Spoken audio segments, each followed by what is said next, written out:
Hello, this is Deborah Anderson, the Black Woman Animator, come back to you with another video. And in this video, I have Craig Tinsley. Welcome.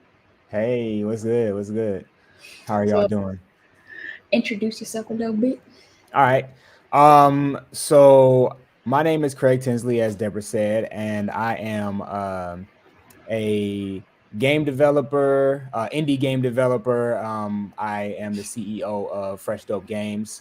I'm also an innovation educator with the Hidden Genius Project, which is a nonprofit organization, and there, we train Black male youth in technology creation, entrepreneurship, and leadership skills to transform their lives and communities. So that's a really, fulfilling job as well. But those are my two things that I would identify as professionally. I'm also a rapper, kind of by like hobby, but I've been doing that since 1997. So I'm really, really nice with it. But I just haven't monetized it yet.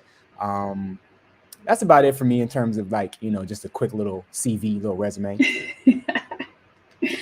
That's what's up. So where are you from, and how was it growing up?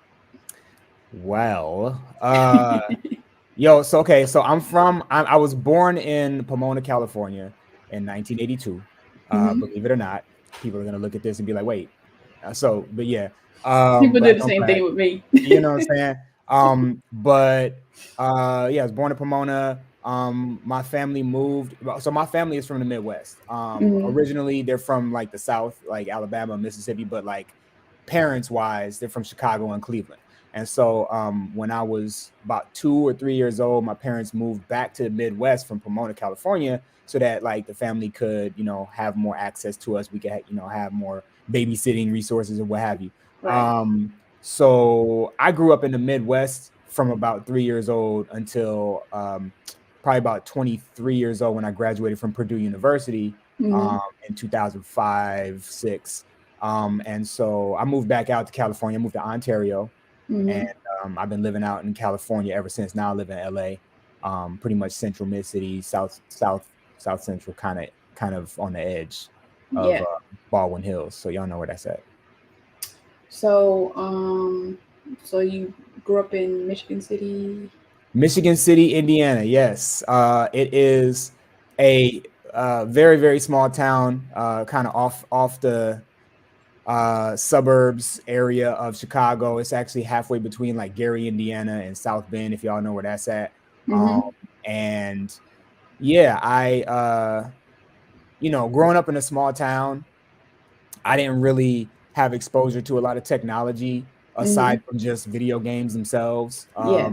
Couple of different things that my cousins had access to because they were kind of more of the fly, side of the family. They had all the nicest clothes and the Transformers and the GI Joes and stuff like that. So when I would go to their house, I'd play with their toys and stuff.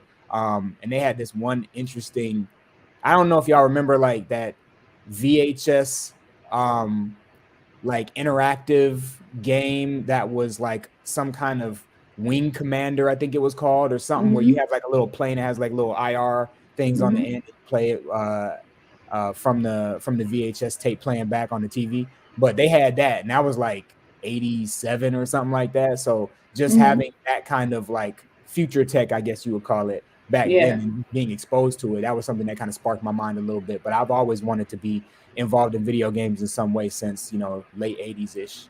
And so Yeah, I remember going over my cousin's house to play Sega Genesis. Like I was like the Sonic the Hedgehog, like there's not. I ain't never, like, my brother always had the gaming systems and whatnot. I just like got my first gaming system maybe 10 years ago because I fell in love with Rock Band. So I was like, let me go get an Xbox 360 off eBay right quick. yeah.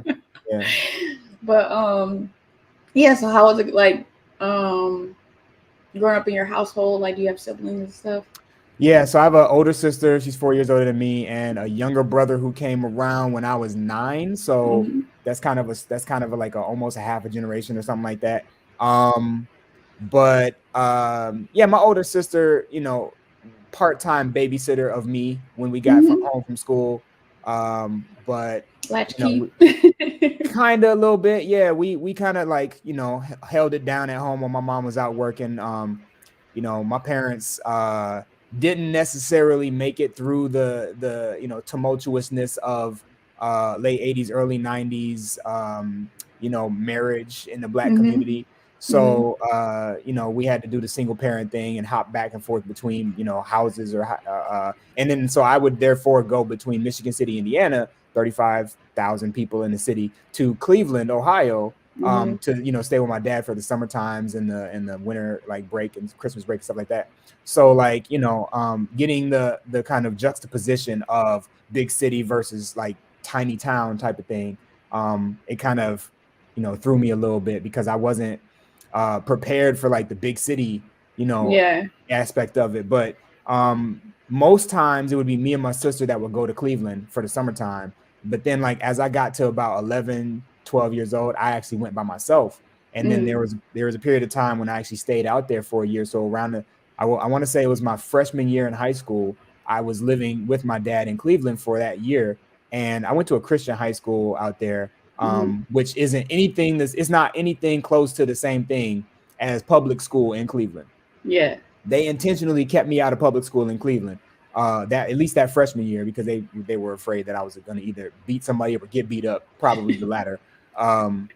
You know, and so you know, I was glad to be protected from that, but also I was like, yeah, but I kind of want to be in the mix. Like that's the whole point, right? If my dad is from Cleveland, then I got it in my DNA to be able to handle whatever goes on in Cleveland. Right. So, but you know, it didn't work out that way. I moved back to Indiana the following year and finished out my high school career in, you know, the one public high school. I think there was like a Catholic school as well. That was a high school, but pretty much everybody's kid in Michigan City, Indiana, went to Michigan City High School. Right. It was like, and so, but I ran track there after breaking my ankle in high school. 10th grade, I broke my ankle on doing some dumb stuff. But you know, in order to rehabilitate that, instead of playing basketball, because that's what I was actually trying to do, I played basketball in freshman year when I was in Cleveland. Mainly because it was a Christian school, mainly because it wasn't like super D1, like going to college and stuff. But that being said, I tried to keep that going in sophomore year, and that just didn't work out when I moved back to Michigan City. So instead of doing that, while I was out kind of, you know, mending, I actually learned how to rap then. That was around the time that I learned how to rap because I was just stuck at home with a broken ankle, listening to all the radio stations in Chicago, mainly WGCI. That's the big station out there, and and the good thing about Midwest hip hop or Midwest radio hip hop is that they play everything. So I listen to everything from E40 to you know, Ghetto Boys to, you know, UGK, everything all over the map. And so I was exposed to a lot, and that gave me a real well-rounded kind of basis for like my exploration of my own abilities to kind of put words together and stuff like that. And as you can tell, I put words together pretty much all the time. So, but yeah, that was the home life, is just like me kind of being an individual. Even though I had siblings, I kind of was kind of blazing my own path. Very into video games from, you know, back when I was a kid, when my cousins were exposing me to things like Sega Master System, going all the way back to like Strider, or I think it was called Strider. And a lot of those games, I don't even remember the names of them anymore, because they were like really basic games, and I don't think they ever had sequels to them. But you know, from Sega Master System, Atari 2600, 2800, NES. And then when I was 9 years old, I finally got a Super Nintendo. My dad got me a Super Nintendo for my birthday. So like from then, I was just like Super Mario World, and I'm off into my own world now. You know what I'm saying? So from that point, Chrono Trigger, just all the games that would come out that for me, I was trying to explore these like fantasy worlds where either princesses are being saved, or the world is being saved, or some grandiose like, you know, goal is out there to be achieved. And so that kind of expanded my mind in terms of video games, but in terms of like my other talents and stuff, I think it also facilitated my just scope of the way I look at things when I'm, you know, thinking about worlds instead of people, or instead of like circumstances or whatever. You know what I'm saying? Yeah. I feel like growing up in Detroit, like they spoil you with the radio. Like once I went to college, I was just like, I didn't realize how good the radio was until I went somewhere else and was like, this, y'all play the same songs all the time. Man. Yeah, we had some good DJs in Chicago. Yeah, for sure. And like I just hope you ain't had to move with your dad because you was being grown, right? Or no, you know that like storyline of like he was getting too high for his britches, like It might have been a little bit of that because my mom was definitely overprotective. She didn't want me going out and hanging out with my friends and stuff. And then they're like, this is middle school at the time. So like, you know, I wanted to go out. I wanted to be out the house because my sister was like older than me. She was getting out the house and stuff. So for me, I was like, yeah, I kind of want to explore things other than video games because while that's cool, I have friends that I see at school every day and they talk about stuff that they did over the weekend. I'm like, I don't know what you're talking about. I rode bikes. I, you know, kick rocks outside and explore the nature around my house. Right. But, you know, as far as like socializing with kids, it's not that I didn't want to, it's that I couldn't. So when I went to Cleveland, it was like, I want to go. Like, I want to go. You know what I'm saying? Like, that's how I felt. So I feel like going from a small town in Indiana to a big city, but then going to a Christian school when it was like, I don't know, 150 kids total. And it was like 7th grade all the way through to like 12th.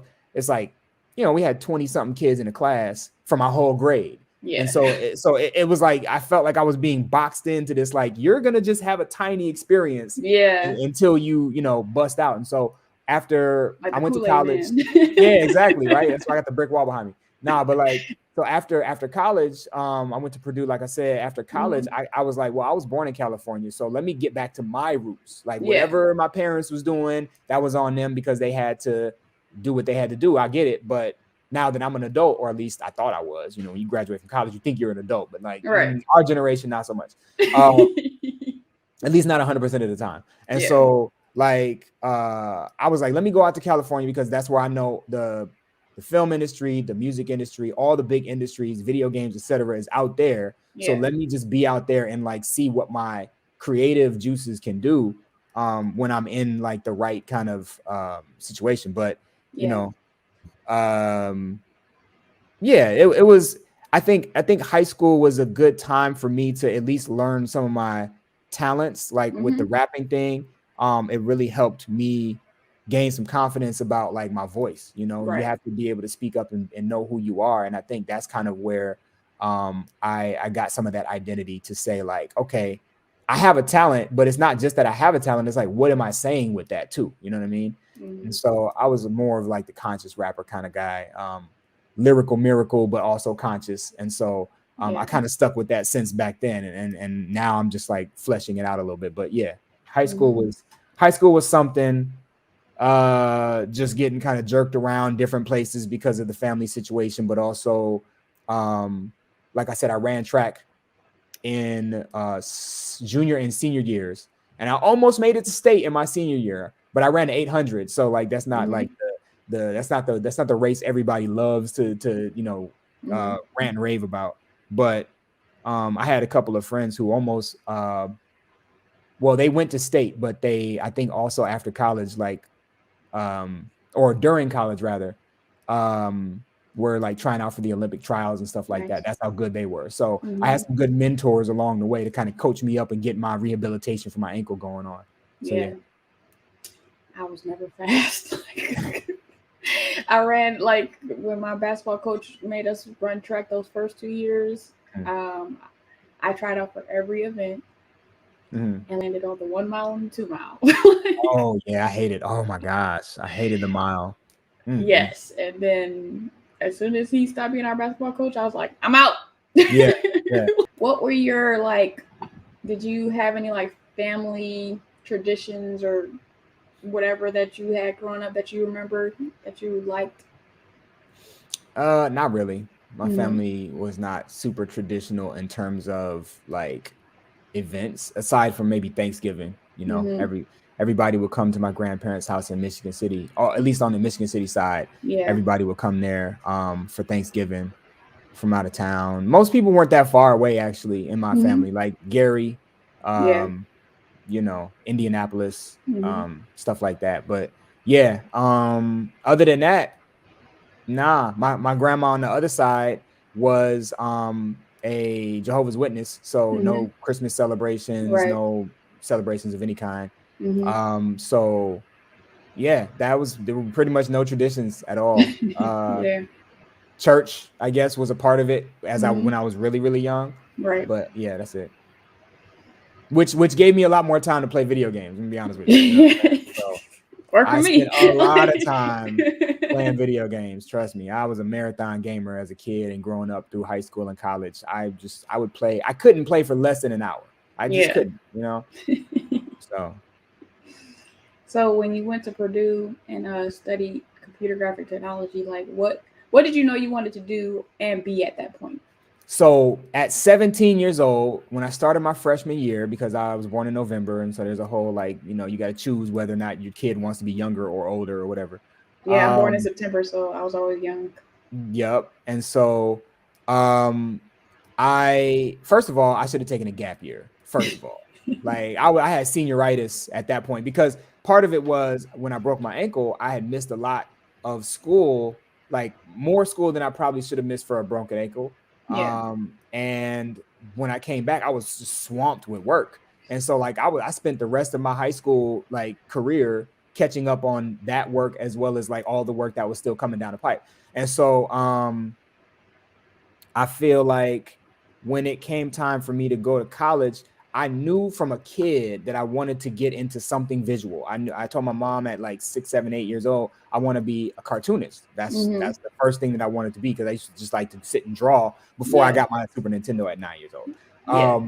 And so I then from playing video games, I would just be enveloped in those worlds. And I think by the time I was a teenager, I was like, yeah, I think I didn't even know, because in Indiana, like I said, there's not a lot of technology emphasis out there. There's not people trying to push you into the media spaces or anything like that. At the most, they're trying to get you to do like agricultural visualizations or something like that, with computer graphics. And so I knew going into college that I wanted to be a game maker, but I didn't know what that meant.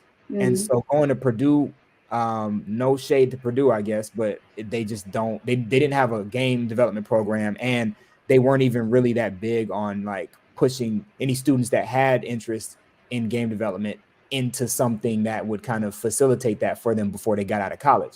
Like I remember Midway Games, which I believe doesn't exist anymore, but at the time in 2005, I was in my second senior semester on the way out, and they brought in somebody from Midway Games to speak to us. And it was like, oh, this is cool, but like would have been cooler if it was like maybe 4 semesters ago or something, like, get us prepped. Like we didn't even have internship opportunities or anything like that.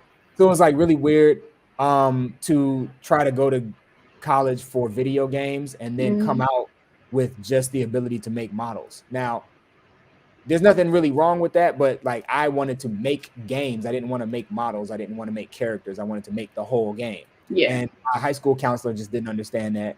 My college, counselors, they were like, well, you're here now, so just make the best of it. Yeah. And, they tried to get me to switch majors into computer science.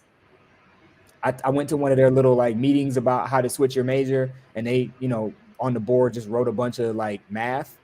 And I was good at math in high school, but they were, like coding and math are similar, but not the same. Yeah. And so you start getting into like C, which is what they were like writing on the board, and like all these kind of weird algorithms and, log base 10 and all this other kind of stuff. I was like, yo, this is not making games to me. Like, show me how maybe, it makes games, but don't just show me the script or show me the code or whatever. You have to get into how it actually works. So even though I didn't get into computer science, I did try to at least, make the best of it, and just learn to model. And so by the end of my senior year, we had, several projects that we had to submit for our senior projects. And I think one of mine was Mario and Bowser facing off. That was like 3D scene with some lava lighting and some other stuff going on, and it was pretty good for like,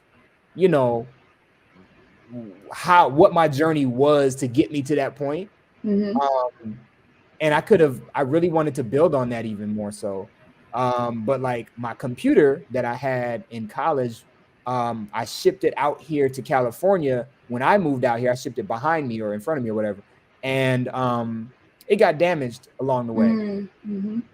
The hard drive, I didn't have access to it from that point. I couldn't, I mean, they may have had services at Best Buy where they could like recover stuff, but now it's way better than it was back then. I don't know where I would have been able to go. And so I never was able to recover that Maya file that allowed me to you know, continue to work on that particular one, because I knew there were some things that I wanted to like update. I wanted the lava to look better, you know, I wanted to like fix some things on Bowser's body. But yeah, like it kind of crushed me a little bit. I'm gonna be honest, like it really like brought my confidence down to know that like all this work that I had put in, and it took me 5.5 years, by the way, because I wanted to switch majors, because I originally went in for electrical engineering technology. That's what they put me in, because I told them I wanted to make video games. So they were like, oh, you want to make consoles? Here you go. And I'm like, I didn't know any better. So I just, at 17 years old, went in, you know, doing what I thought they wanted, they would, you know, would have me do. But the people in Indiana at the time, 2000, were not, they just were not up on what they needed to be up on. So yeah. I wanted to be an engineer before I found animation. And at RIT, they had like a separation of like engineering, College of Engineering cast, which was like College of Applied Science and Technology. So it was like electrical engineering technology and mechanical engineering technology. And like after I went to college, I was like, oh, that's actually what I would have wanted to do, because I don't like the theory as much as, you know, for the College of Engineering. I like the application. So yeah. But so, you know, Purdue is a, you know, well-known school. Is it known for engineering too? Yeah. Is it a big, like, what was there any culture shock going to Purdue after like growing up in a small town? Not really. Because I'm not familiar with how big it is. Like, no, it's big. It's really big. So it wasn't a culture shock as much as it was like a scope shock. So yeah, it was big. It was a lot bigger. There were international people coming in. I was meeting a lot of people from like East Asia, South Asia for the first time in my life. But largely white. Yeah. You know what I'm saying? And I was from Indiana, so that was largely white as well. And so culturally speaking, I didn't really have, it wasn't any different. We were 3% of the entire campus as Black people. And we actually went through some things. We had a march in my senior year because somebody had been called like one of the good ones. And like there were several instances and incidents of, you know, Black students being kind of like attaboyed, you know, in a really like undermined way or whatever. I feel like Purdue, I wanted to go to the Art Institute. No, it wasn't the Art Institute. It was Illinois. It was Champaign-Urbana. What was it? University of Illinois. Something like that. But they had like an animation and I think a game design program. I think it was University of Illinois at Champaign-Urbana. But anyway, whatever, University of Chicago maybe. Anyway, the point is I was going to go there, but it was out of state. So even though it was technically like closer from distance wise, it was out of state. So I ended up going to Purdue. Everybody was like, oh, you made it into Purdue. Great. Like, but I was like, yeah, but they don't have anything there for me that makes me excited. And actually my freshman year, I got approached by somebody from like DeVry or ITT Tech or something like that, some recruiter. And they were like, yeah, we have a game design program down here. It's a 2-year program, 2 or 3 or whatever it was. You know, you're not going to get some of the general education that you would get here at Purdue, but some of that stuff isn't even necessary anyway. You're never going to use it. You just need it. In the industry that you're trying to get into, you need specialization, And I was like, oh, that sounds perfect. So I called my dad and I was like, yo, I'm going to go to DeVry. And he was like, no, you're not. You're already at Purdue. Go ahead and get your 4-year degree. You know what I'm saying? That's gonna be your key to everything else you want in life. And I'm like, yeah, but Dad, times are changing and it's not the same anymore. And I'm like 18 years old at this point. He's like, nah, you gonna stay. So so I stayed, and you know, with what we know now, that might have been a good thing. Like, well, yeah, I mean, I don't know. I feel like having the specialization was something that I really wanted to come out of college with, so I could hit the ground running. yeah. Instead, you know, all the tumult that happened from like when I graduated, not really having any experience. We did get a chance. Like one of my senior projects was we made an RPG maker in Flash. So you had to, it was like we made it with Flash. You would open it up in its own little encapsulated thing, and then you would like put pieces together in the editor, and then you would run it. And that was our game. So like it was just looking back on that and being like, dang, we made an RPG maker instead of just making a game. It didn't, I mean, you know, it did what it did. It allowed us to pass the class and get out of there. Yeah. But I feel, and I think we got an A for that too, just because of the like degree of difficulty or whatever. But like, you know, I didn't feel like I was making games, plural, you know? And so I felt like once I got out here, I started working in RPG Maker, the actual, you know, game software studio thing. Yeah. Actually, I was working in RPG Maker in kind of like research for that final project. And so I had a game that I was working on prior to coming out here as well. That was, again, stored on that hard drive that ended up getting completely destroyed. So like there were things like that happened where it was just like I was so far in this and making, like I had towns, I had enemies, battles set up, you know, and all this kind of stuff. And so like it's defeating when you're, you know, 23 and you just got out of college and you're just trying to like get your toes, you know, into the pool. But I mean, life be lifing. It really do, and it keeps lifing. And you know, I try not to be negative about it. But you know, you got to make lemonade out of the lemons that you're handed. So I just kept pushing, and it kind of took me off track a little bit, a lot of it actually, and I'll explain a little bit of that later. But yeah, college was pretty much a graduated version of the same thing that I was going through in high school. And you know, I was kind of disillusioned. Like I said, I had senioritis coming out of senior year in high school, and so I should have taken that gap year so that I could at least like collect myself, draw some drawings, write some raps, figure out like where is my passion at, and do I even really need to go to college? Like maybe I should just sit here and like self-teach something, go to the library, read some books, whatever. But college definitely did teach me how to research, teach me how to learn. I had more access to the internet there than I would have at home. So I learned how to type very, very fast because of Yahoo Instant Messenger, more so than like writing papers for like class and stuff. I was just trying to like talk to girls and like figure out what was going on in the world and stuff like that. So I was clacking them keyboards, and I got really good at it. Recently, that was like, if you know what S/L means, how's your back doing? You said, how's your what? How's your back doing? Oh, yeah, right. Yeah. And it's funny too, because like now ASL means something different for like the newer generation. And it's like, you guys are co-opting a whole actual acronym and turning it into something else that doesn't even work out. Sex location, for some people it means American Sign Language, and some people it means as hell. Like, as hell? Like what? And that don't even make no sense. Okay. It doesn't make any sense. It doesn't make any sense. I don't want to be that like older person, but at least our slang makes sense.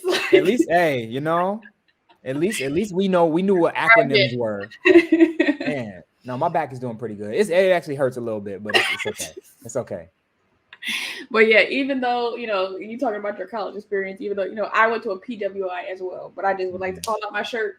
Hey, for the culture. I love it.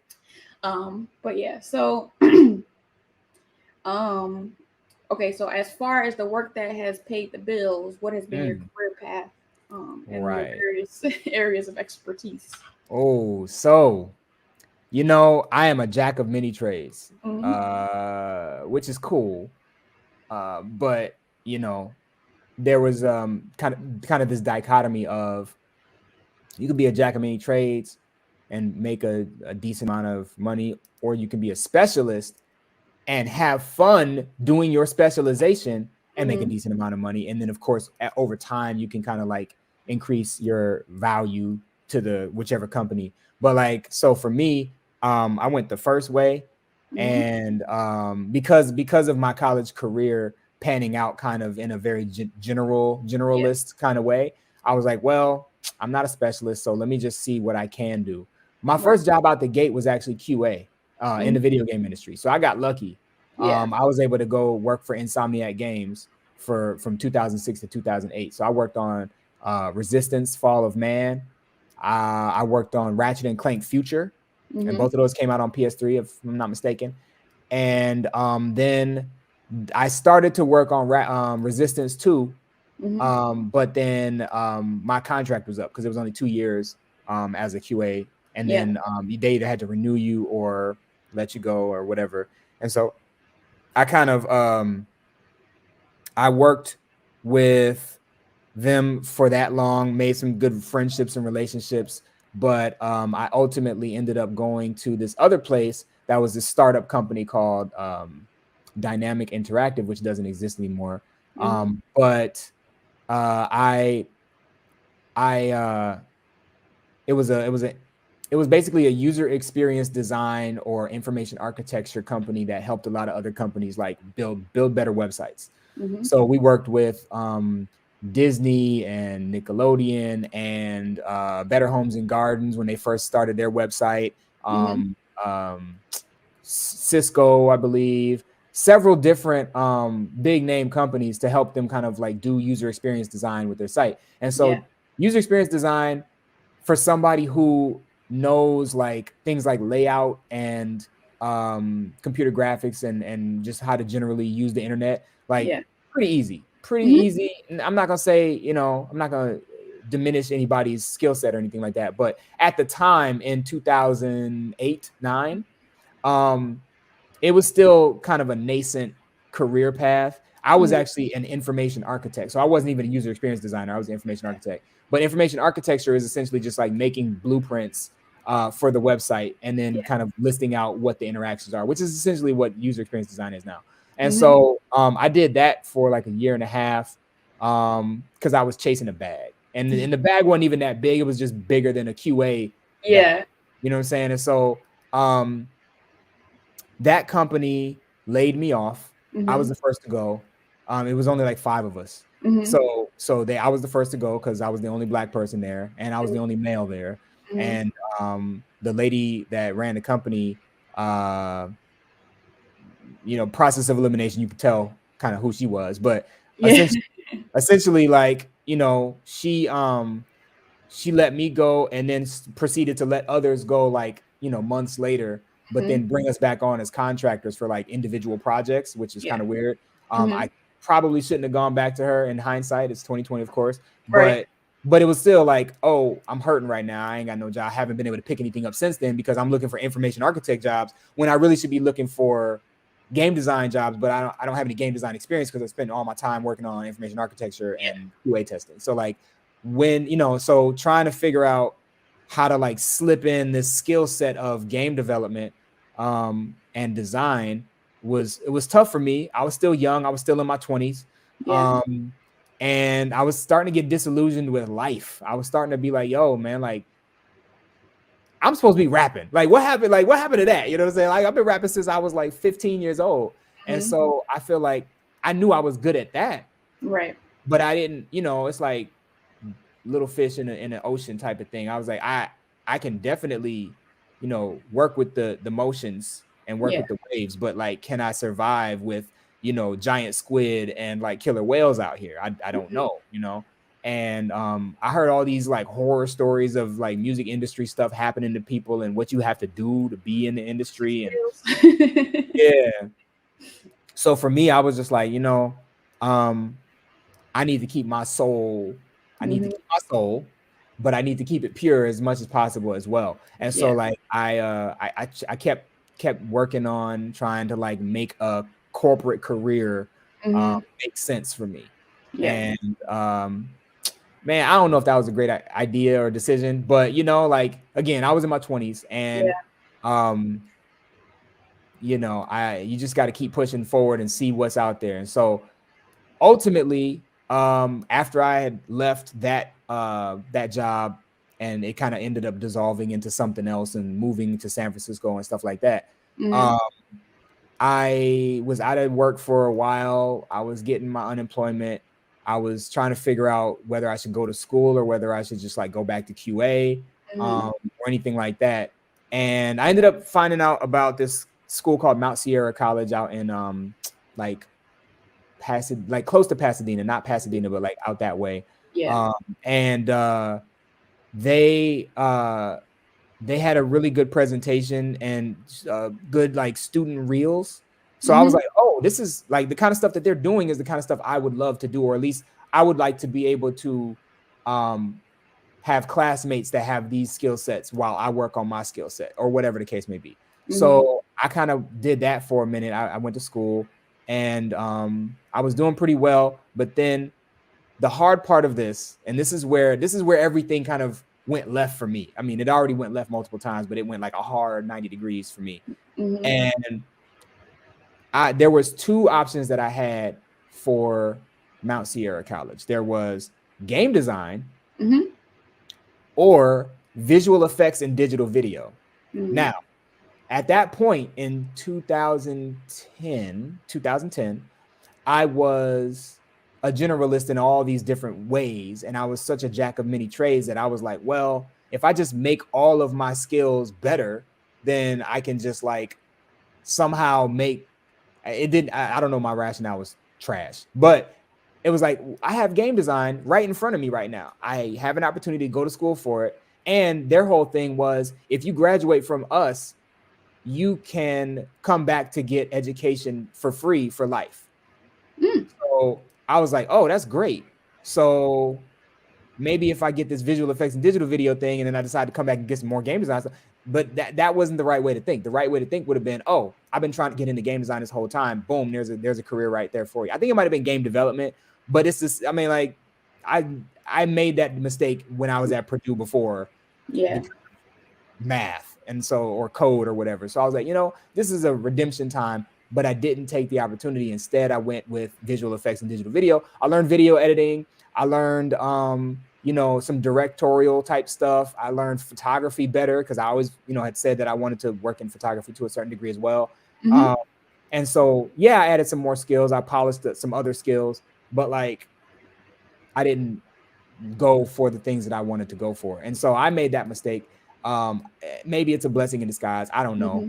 But at the same time, once I was I had an internship with Nickelodeon through that school. And so at the same time that I was in that internship, because I had like been submitting resumes prior to going to school. And so like once I got a call back from Viacom, which, you know, owns Nickelodeon, or now it's Paramount or whatever. But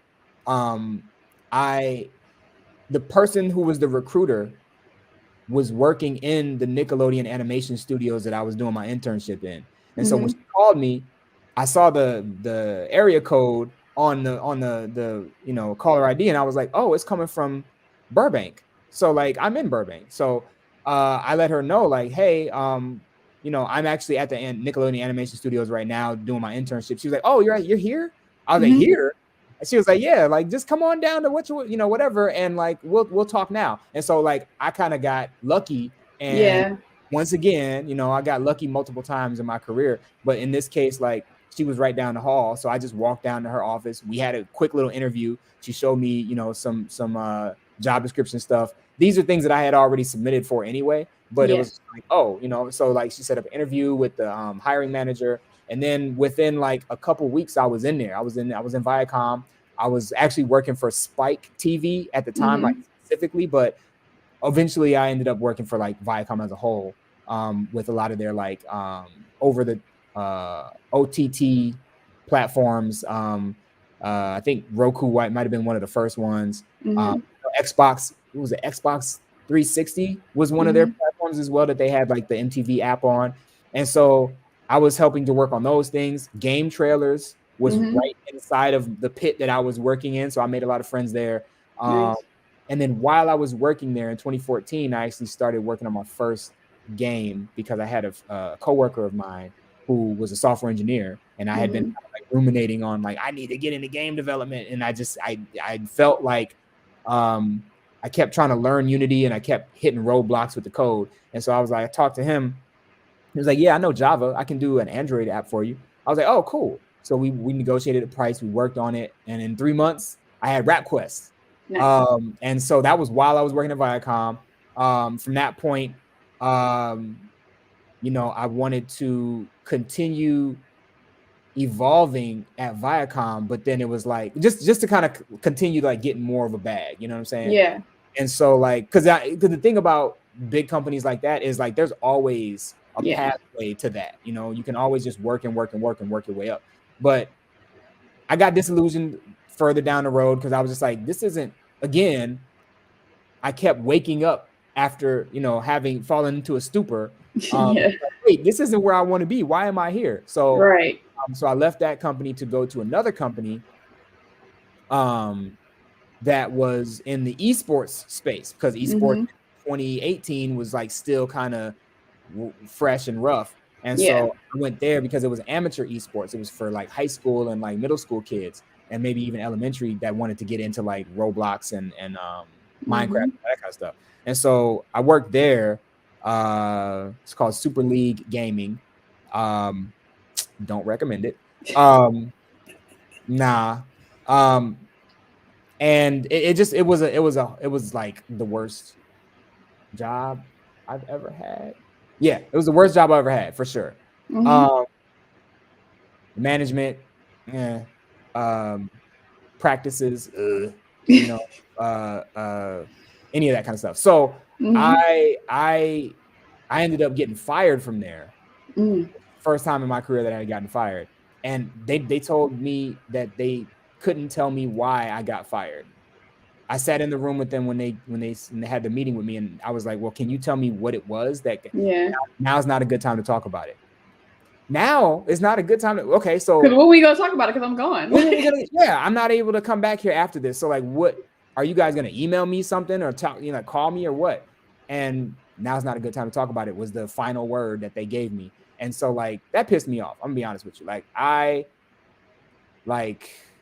if the guy who started the company wasn't a Wall Street lawyer, then I would have definitely like taken action. But I felt like he probably had some stuff in his back pocket, that, you know, just with his resources and what have you. But so I was like, I'm gonna let that go.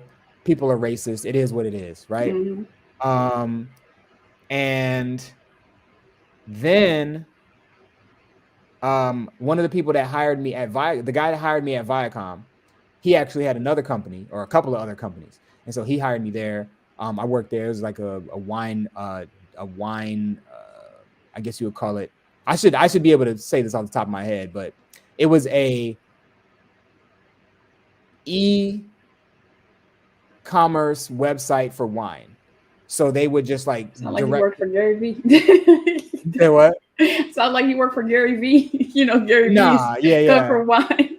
Oh, he got wine too? I didn't know. Yeah, that's how he started. Like his father's company or something like that. that actually makes sense about where I was working. But yeah, so but like, you know, a very it was actually very leaning towards the dude bro kind of market. It's like wine for dudes, you know, and it was very much that. And so I worked there with the guy that I actually ended up making that first Rapquest with. He was there as well before I got there. And so like that's part of what kind of sweetened the pot for me a little bit. I was like, oh, I get to work with this dude again. And so did that for, let's see, from 2019, summertime 2019 to January of this year. And it was cool, but you know, like technological issues on their platform, because it was like custom built, and so they were doing a lot to like put it onto Shopify, and all of that custom stuff had to come onto Shopify, and Shopify is not really built for all that custom stuff unless you pay a lot of money and like have a lot of engineers, and we just had the one. Right. And so, long story short, stopped working there in January. Took 3 months to assess my life. I didn't take them; they were given to me. Right. But Involuntarily. no, not at all. No, but so then I got an opportunity from somebody in Black in Gaming, which is a nonprofit organization, I believe, or at least like a meetup group that they have where they get all these Black people in the industry in some capacity together to speak on all the issues, and also just to kind of kick it and talk. Yeah. And so one of the guys from there actually put me on to the Hidden Genius Project, which is a nonprofit organization, and like I mentioned before. And so I started working follow there. them on Instagram, I think. Yeah, they're doing great stuff. Can you talk more about that, or? Yeah, so a lot of times Black male youth are kind of underprivileged to a certain degree because of preconceptions about their abilities to I guess they're lazy, they don't care about work, they don't care about growing their personality or any of this kind of stuff. And none of that is true, right? Like I've been there as a Black male youth, and so like just seeing the kind of things that have either passed me over because of that, or things that I never really had access to because single parent home, or whatever the case may be, and understanding that like in a male dominated society, you are as a Black male expected to just make it work, right? There is no like in the 90s, in early 2000s, there was a lot of like a push for like, girls need more equality, they need more access, they need more this and that, take your daughter to work day and all this kind of stuff. And a lot of that in the Black male youth sector didn't really trickle down to us. And so there are programs throughout the nation, but none of them are as expansive, to my understanding, as the Hidden Genius Project, which we have locations in Oakland, Richmond, California as well, LA, and Detroit. Actually, we just had our first Detroit cohort start this summer. And so, just seeing the ability of these young Black men to create games, create websites, build brotherhood, learn leadership, learn how to start businesses and stuff like that, and getting them in that mentality at a very early stage in their life before they even hit college. While they're, and some of them are not even in high school, they're on their way to high school. And so, the 13 to like 17, 18-year-old range is a very critical time in your development. And so it's very important that, we put these things in front of you, and that, first of all, you're worthy of attention, you're worthy of praise, you're worthy of, your own skill set being able to be built. You have something as a young Black man in you that the world is afraid of. And the reason the world is afraid of it is not because you're violent, not because you have the capacity to be criminal, but that you are a balancing force to the Black community. Right. Black men have been taken out of the Black community in many cases and incarcerated, turned to drugs, turned to crime. And so there isn't the Black male presence in the home in an upright, upstanding way that we need as much as it is in other communities. And so we know the things that have been done to us, not only, in modern times, but during slavery in America. And a lot of the stuff that American corporate systems kind of perpetuate come from that slavery system. Yeah. And so we just want to make sure that we're educating these young brothers about what they're coming from, what they're going to, and where they are right now, so that they can kind of put things into perspective while also kind of giving them the skills to be able to learn, HTML, CSS, JavaScript, Python, C#, Unity, game development. We worked on Scratch, which is a MIT kind of web game development platform, possibly Construct as one of the platforms as well. So there's a lot of opportunities for them to learn those things. We have a couple of producers who are making beats and teaching the brothers how to make beats. And so just giving them opportunities to get their feet wet in things that their community doesn't really have access to in a lot of cases. And so creating businesses out of that, creating specialized employees and people who can actually facilitate kind of being a head of household. Yeah. Something that unfortunately, if you don't have skills to pay the bills, how can you be a head of a household anyway? You know what I'm saying? Yeah. So I think that's where we're going anyway. Technology is increasing. Everything is, all this like Web3 stuff is coming out now. And so everybody is trying to get on that trend. But after it becomes a trend, it'll become like regular every day. Yeah.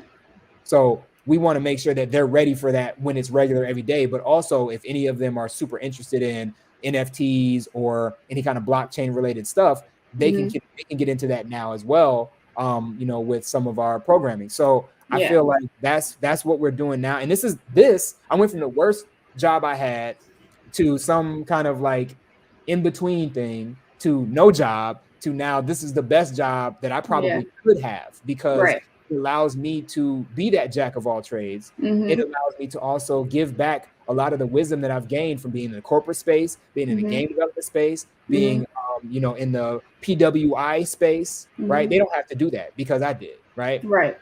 So I feel like that's kind of the value that I have out of the place that I'm working now. And then of course with Fresh Dope Games, that's me trying to take the concept of Rapquest as a franchise, build out on it, and also I have a lot of other ideas for games that I want to bring to the forefront as well. I just try to look at the world and see how games can be made out of the world.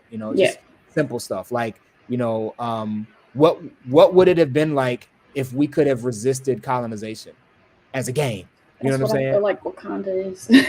Yeah, but that's the thing is like, maybe we need to do more than just have a centralized focus on Wakanda, because that is a great idea, but like there should be 100 of those, 100 ideations on Wakanda, or pre-colonial Africa, pre-colonial North America, South America.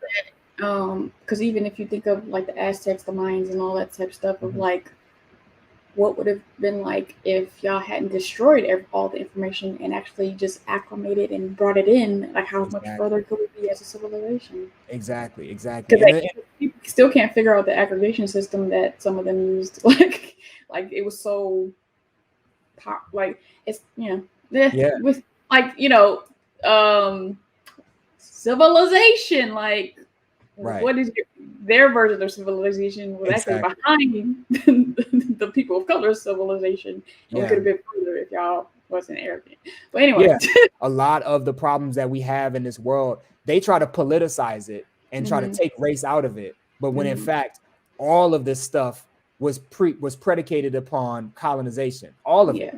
Like, and if we stop looking at it that way, then they win in this argument that is just a battle of attrition. We're just wearing ourselves down until we're dead. That makes no sense. That is not sustainable, and it's not connected in any way to our nature as human beings. When in fact, a lot of what they will say is that, well, the nature of human beings is war. And it's like, no, it's not. That's y'all. Like we had family disputes. We would go to battle about certain things, but it wasn't like, oh, let's go to some place where people exist already and act like all of their stuff is ours. And like, let's just take it and genocide. I literally just was telling somebody that on TikTok in the comments of like them trying to claim like colonization is like tribalism. I'm like, nope, they're totally just two different things. Two different things. But what you brought up, like mentioning slavery earlier, a thought that I've had is like understanding. So from my time in living in the South, of like a thought of understanding what happened during slavery and then juxtaposing it to what we're experiencing now. Because, for example, when I worked at a company, like at any time, 3 or more Black people were talking, they would have to say something.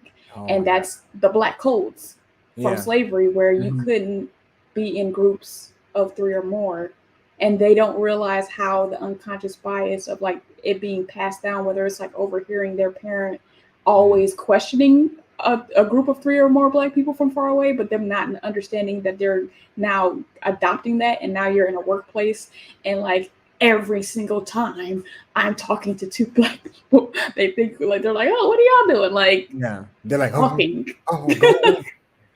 So But, like that experience, like trying to figure out whether it's in the prison system or like in just regular life, like what are the bullet points of slavery that can be matched to what we experience now? Because they always like claim that slavery is gone, but it actually isn't. But we probably just don't have a grasp of it to understand how much exactly it is not gone. And so I just feel like, you know, leadership from the Black standpoint is something that doesn't end with leadership of the Black community, right? We have to start there for sure, or actually we start with leadership of the self, right? Being able to lead yourself and put yourself in a position to lead others, but also once you do have those others to lead, teaching them how to be leaders, not just leading them, right? And then also looking out at the rest of the world outside of your community and saying, okay, we've discussed all the things that need to be discussed within our community. Now we need to take this list of demands to the powers that be in some way, shape, or form, because the problem I think we have a lot of times is we don't even have a cohesive list of demands across the board nationwide as Black people. So if we start there and say we all agree that this is exactly what we want, there's nothing missing from this, and there's nothing extraneous on this list that we don't actually need. We need to look at that from a Maslow's hierarchy of needs standpoint. What do we need? And it's a shame that we're not getting it because we are just a representative of the people who are getting even less than us elsewhere in the world. So listen to us, because we have been downtrodden and we can't, it's not sustainable for us. And you guys are making it so that even if we were able to get the reins of this world, it's on its way to hell in the first place. So like we have to get out of that part. And, you know, at some point it may need to be aggressive. At some point it may need to be revolutionary and not just, you know, knocking on somebody's door and waiting for them to answer. Like Pac said, you know, sometimes you got to kick in the door like, yo, it's time to give it up. You know what I'm saying? So I do feel like, you know, what we do at the Hidden Genius Project, and, you know, what a lot of other organizations are starting to do, and what a lot of corporations are starting to realize with their corporate social responsibility programs is, you know, you have to give back to communities that haven't had a chance to even be on stage yet. You know what I mean? Like, you can't have this kind of fatalist look over humanity and say, well, this is all there will be in 10 to 20 years. You know, the climate's going to burn everything up, and corporations are just going to keep going, and we're just going to mine ourselves into the dirt. It's like, no, you guys just have really, really bad leadership, and we can show you how to do it better, because we've learned so much of what it's like to be on the bad end of this. That now, just because you guys are just now starting to get on the bad end of it, you're starting to be like, oh my gosh, we need to wake up. It's like, we've been telling y'all. We've been telling y'all since day one. So they be doing studies about what we've been saying. like oh, now that we have a study, like y'all listening. But this part of the conversation is reminding me of a fun fact. Pre-pandemic, well, barely, but you know, Kevin Palmer brought me over your place. Your place was literally the last place that I went before I stopped going out the house. Oh wow, that's crazy. And I still actually have the sticker that I had to use to get in, because the dude at the gate butchered the spelling of my name so much, and I like to keep the butchering of the spelling of my name, because I have a picture that I took from like Pizza Hut in Baton Rouge, because they spelled it like DE, because I think I called over the phone or something like that, and they spelled it DEBROUGH. Wow. And then the dude at the gate from your place was like DABERA or something like that. And so I still got it. That doesn't even make sense. Wow. But you know, they hear he must it have and been then having they'd a be bad like, day. I don't know. phonetically, I guess I'll just spell it like this. And so I always remember like you're like going to your apartment was like the last place I went before I was like, all right, I'm out. March 11th. I went to your place March 11th, and I was like, okay, I'm done. It was a Wednesday. I'm done. Until like August of that year. Wow. Other than like going to the grocery store. Well, yeah, and well, I'm glad we both made it through the pandemic to this point. You know, I definitely I feel like I caught COVID like in January of 2020, and the reason I know I caught it is because I recently caught it in like June, like the third week of June, I think. Of this year, and I had the exact same symptoms, and I'm like, oh, I was right this whole time, because I had been telling people like, oh, I caught it in January. They're like, no, you didn't, but there was no test. There was no test, and because it kind of started in like maybe December of the previous year. And like being in LA, you know, we got a lot of international travel, especially from China and you know the East Asia area. So I feel like people definitely brought it over here early. We were one of the first places, San Francisco and us. LAX. Yep. And so I don't even know how I got it, to be honest with you. I don't know. But that being the case, just living life at that point, because I'd be looking at TV like, dang, we used to be so close to each other. Like people be in your face, like that's crazy. I had a lot of managers at one of those companies that I mentioned, and if you run this back, you'll know which one I'm talking about. But they I would see them only use what is it? Purell. When they came out the bathroom, they didn't wash their hands in the bathroom before leaving. People really be thinking it's a replacement. It's like, no, washing your hands is really pure. Like the hand sanitizer is just like a carryover. Like until I get to the bathroom, until you wash your hands, exactly. And like, you know, knowing, you just moving germs around, yeah, letting them sit on your hands and dry up. But yeah, so it was weird to be around people who, even before the pandemic, I was just kind of grossed out by because of their their habits. And so to me it was like, oh, I see how we got here. I just looking at just how, like, you know, when it first happened and people buying up the soap, like, y'all ain't have soap before, like where's the soap? It's already in your house. Like so some I'm gonna ask you like a bunch of questions. Okay, rapid fire. Yeah, well, the first one won't be rapid fire because I want you to talk about how you started Fresh Dope Games and like how did you come up with Rapquest? So that can be kind of be lengthy, but the other ones can kind of be rapid fire. So talk about Fresh Dope Games and like Rapquest. Yeah. So Rapquest was the game that I made, like I said, in 2014 while I was working at Viacom. I had been trying to learn game development, but I also realized a lot of the stuff that I was looking into and reading about game development is like scope very small first and don't go too far into it. So I had this grandiose idea of Rapquest that is like it's Grand Theft Auto meets NBA 2K meets Rock Band, you know, all mixed into this kind of world that you can walk around in, drive around in, and have consequences for it.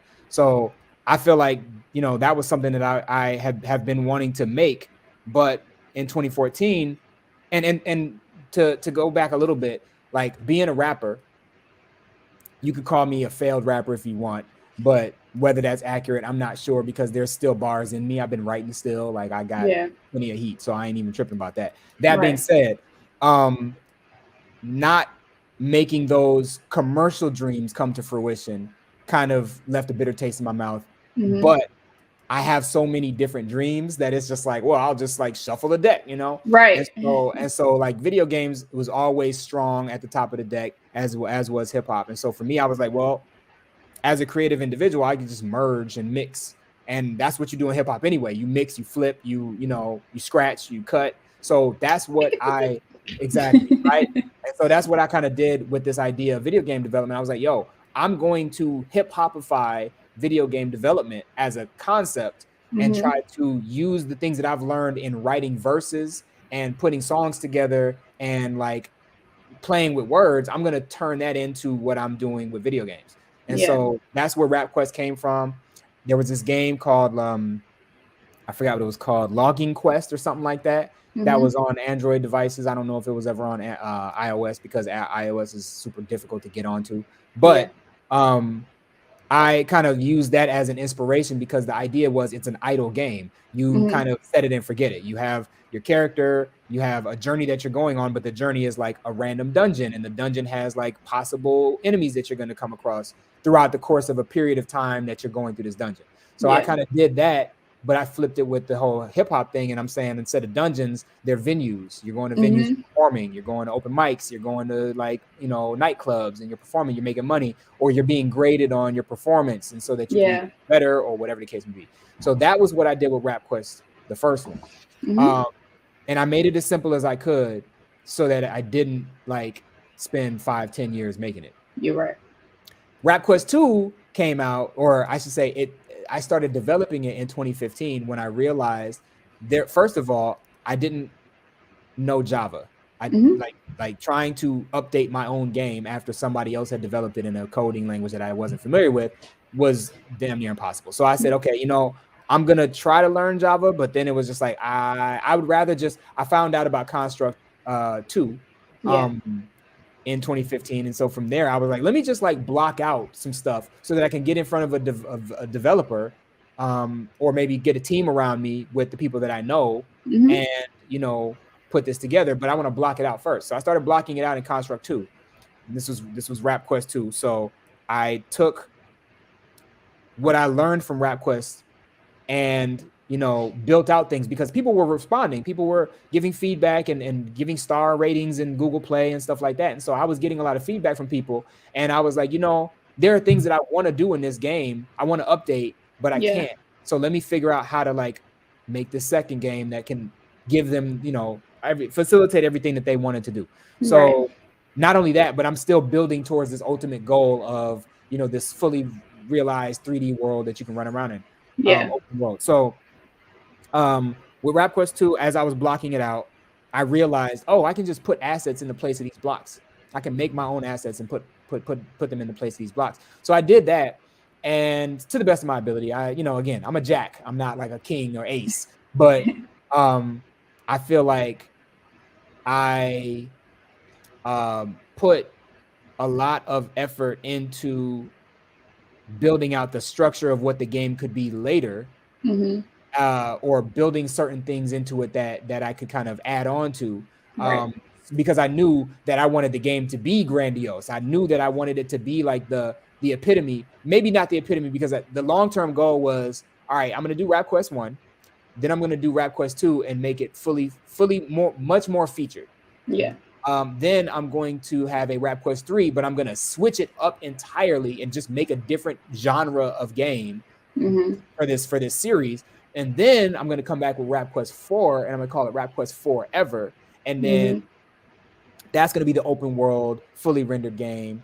And that's going to, you know, be console, you know, ready and all this kind of stuff. So people will be able to play this game and, you know, customize their avatars and do all that kind of stuff, buy these cars and all this kind of stuff, right? So that was the goal.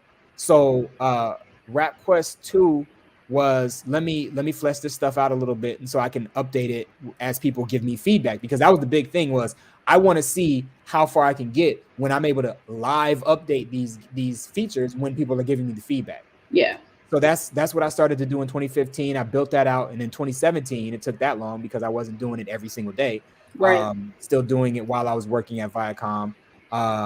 2017, April 1st, actually, I put it out on Android, and I was still working on trying to put it out in iOS, because you have to have a Mac. You have to have a Mac in order to publish games to iOS. So I happen to have a Mac because I went to Mount Sierra College, and when I went there, I was able to get money that I had made from Dynamic Interactive contract work, and put that towards a laptop, a MacBook Pro, in 2010, which I still actually have right here. It's a MacBook Pro 2010, and it's just pretty much dead at this point. But I use that as the way for me to be able to publish to iOS. So And from 2017, at that point, I was like, all right, well, I need to kind of put a game company around this. I need to make this something that's bigger than just a game, because I know very soon after this, I'm going to be able to make a lot of other games. When I feel like this game is in a good place, I can let Rapquest 2 kind of run and then make these other games that because I have like a whole Google Drive of folders upon folders of game ideas that I still haven't brought to fruition yet. But I was like, all right, let me call it Fresh Dope Games, because I want people to understand that the core of this, the heartbeat, the soul of the company is hip hop. Yeah. And, you know, fresh and dope, of course, are hip hop phrases that were heavily used in the 80s and 90s.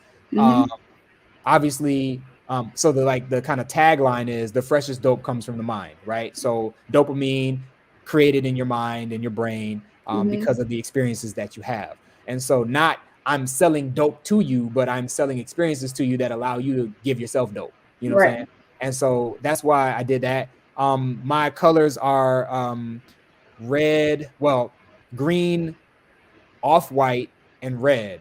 And I chose those because fresh, green, that kind of goes, you know, together. And then off-white is the dope, right? Like from external standpoint, at least. And that kind of goes back to the crack era of you know, the Black experience. And then I have the little chemical sign of dope, dopamine. And then games red, because my first experience with video games was like Sega Master System and Nintendo Entertainment System, which both of them kind of featured like a red kind of motif on the consoles themselves. And so red always I associate with games for some reason. That's just the way it is. So I wanted the dope part to be black, but so it could be like flipped over backwards, red, black, and green. But I felt like going with the crack like kind of idea was more of like a subliminal, like a, you know, double entendre kind of thing. I really wanted to go with the double entendre part. And so so that's the logo. And then as far as the company itself, like we really want to get to a point where, you know, the games that we're making kind of break away from Rapquest as a series. But I really want to continue to establish Rapquest as a franchise still. Until I get to a level of satisfaction of my own, because again, this is a super, super grandiose idea, and I'm one developer who, even though I call myself a developer, I kind of am self-taught, and you know, I worked on animation for Rapquest 2 that had technical difficulties, and I wasn't able to actually publish. I was able to publish it for a little while, but it like broke people's phones for some reason, because I was using Construct 3 as the way to put the animations in. And Construct 3 is an HTML5 based game engine, as opposed to it being just like an encapsulated game that you make from Unity or Unreal. And so because HTML5 is not something that every single phone has the capacity to like run smoothly, a lot of people's phones, especially internationally, are breaking down when you try to push too much graphics to them, too much animation at the same time. And so I had to pull that out of the game, but I learned how to do 2D character animation just so that I could put it in the game. You know what I mean? And I used Spriter is the tool that I use for the 2D animation. But there's a lot of other games that I have ideas for. And like I said, I really just want to take real life and just kind of break it out into concepts and games and little like things that help you.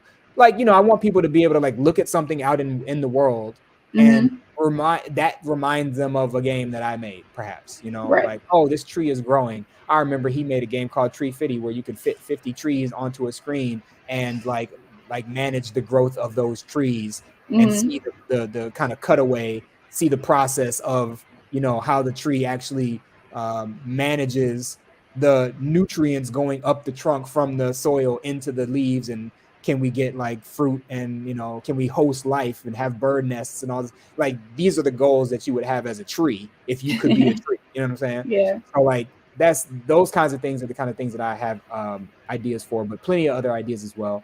And you know, I really am, you know, trying to build that out as a company. I have a business partner now, Jasmine Johnson. She's you know, the COO, as I'm the CEO. And you know, we're kind of tag teaming this idea of, you know, finalizing and finishing out kind of Rapquest as a series for now, taking a break on that, moving over to something else, fleshing those games out, and then coming back to Rapquest as a series once we have a little bit more kind of skin in the game, if you will, so we can actually like do the grandiose, you know, final kind of masterpiece idea that I have a little bit further down the road. So that's where I'm at right now. So yeah, this next part is gonna be kind of rapid fire. Like obviously you could talk for at length for a lot of these questions, but I have a lot of careful giving me that slack now. But like I have a lot of questions, so we can't like spend too much time on it because we spend so much time on the top end. So what are some challenges that come with making your own game? Well, first of all, you have to scope. That's the biggest thing. Scope. Like I will always say this, and I say this to my geniuses as well. Like when you're coming up with these ideas, you know, a lot of people like to make games that they've already played that they like. And it's like, yeah, but you know, 100, 1,000, however many people worked on this game that you like, and that's why you like it, because it's polished, because it's got all these features, because a lot of features that are in the game make sense to the way that we play games right now, you know. But I think when you have an idea, you don't necessarily have to do it the way I'm trying to do it with Rapquest, where you take this massive idea and you scope it down to the minimum and then try to build upon that. You can also just, you know, explore and experiment with ideas. So I think the biggest challenge is making sure that whatever ideas you are trying to execute are executable by you in a period of time that makes sense to you. You don't want to take 5 years to work on the first game that you've ever made. You want to take a few months maybe, so that you can feel not only accomplished, but that you can get into the rhythm of actually, you know, having the discipline to actually come back to it every day and work on it and work on it and work on it. And polish takes time as well. So I would say that's number one, is scope it so that you can actually achieve it. Don't have something that's more than you can chew, or bite off more than you can chew, right? And really quickly, where that concept kind of solidified for me was I can't remember if I was at Urban League of Louisiana or like a Urban League of Professionals of New Orleans housing little thing, and the person said like when you're buying a house, like people typically want to buy their dream house as their first house, but you have to start at your starter home and then you build up to your dream house. So that's the kind of the same. Yeah, that's the same concept with anything. Like, don't start with the dream. Start with like the starter idea and then build up to the dream. Yeah, you have to prove to yourself that there's some feasibility in what it is you're trying to do, and you kind of have to test things out first. You can't just, like you said, you can't just jump into the pit, because the pit might be fire, it might be water, you don't know. So dip your toe in there first. That's number one. Number two, real quick, is really, for me, the challenge was, and it still is to a certain degree, coding, because coding languages as they are currently instituted aren't really always intuitive. And so you have to learn the syntax, you have to learn the libraries that are available to you. You have to really, really have a very deep knowledge of how code works. And because there are so many different ways, once you learn the code, you can do things 20 different ways or 100 different ways if you know the code through and through. So, you know, picking a way is part of the thing. And then the other part of it is knowing what went wrong. If you have a bug in the game, you have to know like how many different permutations do I have to go through in my mind in order to know like how to debug this issue.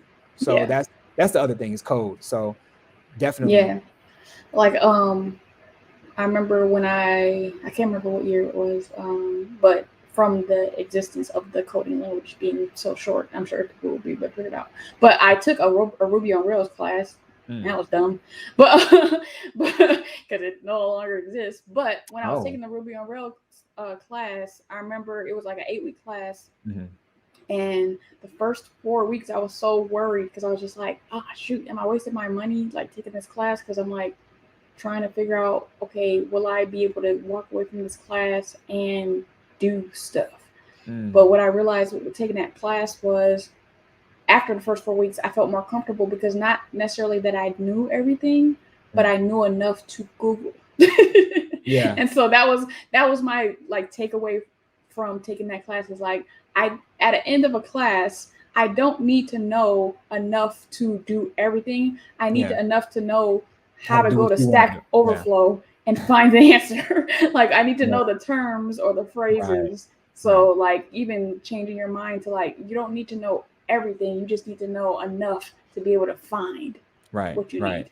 Exactly. And have the confidence to search and ask those questions, because sometimes the answer isn't actually nobody's there. You're going to run across stuff as a first-time developer or a first-time coder that perhaps your mind works in a certain kind of way that like people who were brought up on software engineering doesn't work in. And so like you're going to maybe have instances where, yes, you have this thing that's relatively simple, but the twist that you have on it is something that nobody else has ever done or whatever. So you go ask the question and people are gonna be like, oh, are you trying to do this? And you're like, no. So you go through that back and forth until you can kind of iron it out. But yeah, that's definitely important. How do you stay up to date on the latest game and software trends? I kind of don't right now. I wanted to get a PS5 in 2020 for my birthday. And at that time we were like 7-8 months into the pandemic at that point. And so like all of the chips shortage things came up and all the bots that came out to get these things. And so like I was just like, you know what? I'm not gonna get one until I can afford it at retail price. And until like I can get one for retail price, because I could afford it at retail price, but I'm not paying 2 and 3 times that amount. And so like I've pretty much just been kind of like playing it low key in terms of staying up to snuff on the trends. There is this one game that I just saw. Dang, I forgot what it was called. Oh, Shell Shockers. Shell Shockers is like a first-person shooter game. It probably was made in Unity or Unreal, but it's like this, just like a kind of Counter-Strike, regular first-person shooter game. I say Counter-Strike, but like that's dating me because like I played Counter-Strike way back when it first came out in 2000, 2001 or whenever it was. Everybody's like, you mean CSGO? I'm like, no. Counter-Strike. No, but no, I played that recently. One of the geniuses actually put us up to that on Slack. He was like, yo, check this out. Nice. So that's a recent game. And then of course the geniuses, like these 13, 14, 17-year-old kids who are playing these games, I'm able to like look over their shoulder and be like, oh, what are you playing there? Like whatever. And so those types of games or those types of interactions and experiences kind of keep me up to date to a certain degree. Nice. I am just not that big on first-person shooters anymore. Like that's what everything seems to be going towards, first-person or third-person shooters. And I'm just like, yo, I wish we could get away from guns so much. Like we're normalizing guns so much. And now all these mass shootings are happening. Who knows how many of the people who are doing the mass shootings played Valorant or any of these other games that are super popular right now. I don't know if Valorant is a first-person shooter, but whatever. the first-person shooters are Overwatch. Let's say Overwatch and Fortnite and all that kind of stuff. Like people are just really gun crazy in this society, and we need to get away from that personally. And so that's part of the reason why I'm also not really big on it, is because I'm just like, yo, I could get really good at shooting people, but I don't want to get good at shooting people. Like I want to explore worlds, and I want to like, so yeah, that's part of it. But for the most part, I just if something is really, really big, it'll come across my timeline on IG, or I do like the Google News thing where like, big news kind of trickles into there. So that's it. Who are some of your inspirations in the game design space, and do you have any mentors? Yes. Oddly enough, Cliffy B is a game designer, game producer, game director that I kind of admire for, his outspokenness, his kind of rock star mentality of like, I don't mind being in front of the camera. I don't mind speaking my mind about stuff. I don't mind taking risks. I don't mind doing stuff that nobody else has done before, or doing it in a way that nobody has thought to do it before. So like, he's one of the people who I kind of like, look at for that. But also I would say Tony Barnes is a legend in the gaming space. You know, make sure y'all check out my interview with him. Yeah, right. So, you know, he's worked on Madden and you know, all these like really high profile games over the years. And so like he's one of them. I feel like I'm meeting a lot more of the kind of Black game industry legends because of Black in Gaming. Yeah. So I would say that, you know, and actually, if I'm not mistaken, they have a meetup today on Zoom, so I'm gonna have to hop in that. But yeah, like that's I would say Black in Gaming as a group is who I look up to in the industry in terms of like all the people who have all the various roles in professional, you know, capacities in the gaming industry. But I also am from a mentorship standpoint, Jabari Ali, he's the guy who actually introduced me to the Hidden Genius Project. And so you know, he's definitely been there for me to kind of like talk me off the ledge in certain instances when I'm having hard times with C# and, you know, all the coding stuff. But he's helping me with Unity. And he's helping me kind of understand like the things that are necessary for me to not only, you know, be a game developer, a full service game developer, but also like things that are going to come in handy when it comes time for teaching the kids how to make games in Unity and elsewhere. I had a really good experience with teaching Scratch this summer. And you know, the best way to learn is to teach in a lot of cases. And so like I actually learned a lot. And I feel like the kids are teaching back, you know, the feedback loop that you get. So in a way, they're kind of collectively a mentor for me because they are giving me the wisdom that I need by virtue of my kind of interaction with them. And so, yeah, that's the answer I got. Yeah. Honestly, in the pandemic of like Zoom meeting hell, a couple BIG meetings that I went to, Blacks in Gaming, were actually run pretty well, where it was like, okay, this is not annoying. Like like the like structure of like topics, breakout rooms and all that stuff. I was like, okay, this is cool. But some other, because like I just will opt out of Zoom meetings so much because some of them, depending, because there were just so many groups that were doing them, and so I'm connected to so many different spaces. But some of it will be like, it's like the loudest person is just dominating, and and then there's like one or two people who feel like they gotta like peacock, and it's just like, oh my God, shut up. like well, somebody else talk. and a lot of that I think probably comes from being a creative that is in a space that is kind of antisocial for the most part. And then also in the case of being Black, not having your voice heard very often. And so when you do get an opportunity to be on a platform where people do want to hear what you got to say, you're like, I've been storing this for 10 years. You know what I'm saying? So it's like, I think that happens. Yeah, exactly. That happens. And, but at the same time, like, I think as long as we are having these conversations like this and people are kind of normalizing Black people in these tech spaces, and these conversations are like bringing up a lot of these type of points where peacocking might be a thing that comes from, you know, suppression, repression, or whatever, you know, or just even because they'll be the popular person in the space. It just be like, I'd be like, okay, can somebody else? And then sometimes it reverts into like talking about Star Wars or other nerd and geek culture stuff, and it's just like, we supposed to be talking about Blacks.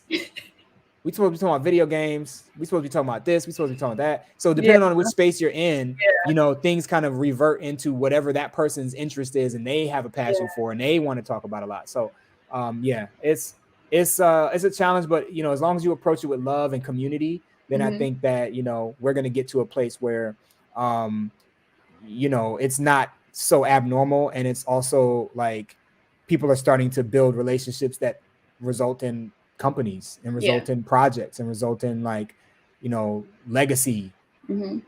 So yeah. What is the most rewarding part of developing games?